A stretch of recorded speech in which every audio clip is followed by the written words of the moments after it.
বিসমিল্লাহির রহমানির রহিম। আসসালামু আলাইকুম। দীর্ঘদিন অসুস্থ থাকার পর আপনাদের সামনে কথা বলতে পারার জন্য আল্লাহর কাছে শুকরিয়া আদায় করছি। আমার কারাবন্দী অবস্থায় আপনারা আমার কারামুক্তি ও রোগ মুক্তির জন্য সংগ্রাম করেছেন, দোয়া করেছেন, সেজন্য আমি আপনাদের সকলকে ধন্যবাদ জানাচ্ছি। দীর্ঘ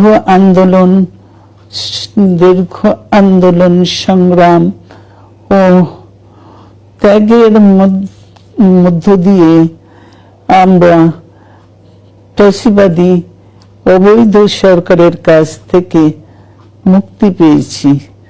আমি আন্তরিক ধন্যবাদ জানাতে চাই আমাদের বীর সন্তানদের, যারা মরণপণ সংগ্রাম করে এই অসম্ভবকে সম্ভব করেছে।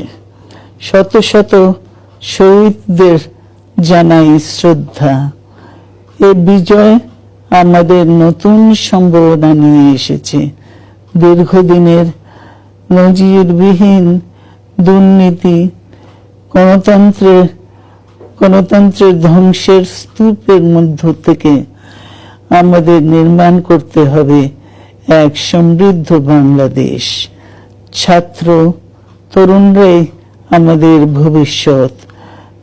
তরুণরা এই যে স্বপ্ন নিয়ে বুকের রক্ত ঢেলে দিয়েছে, সেই স্বপ্ন বাস্তবায়নে করতে মেধা, যোগ্যতা, জ্ঞান ভিত্তিক গণতান্ত্রিক বাংলাদেশ গড়ে তুলতে হবে।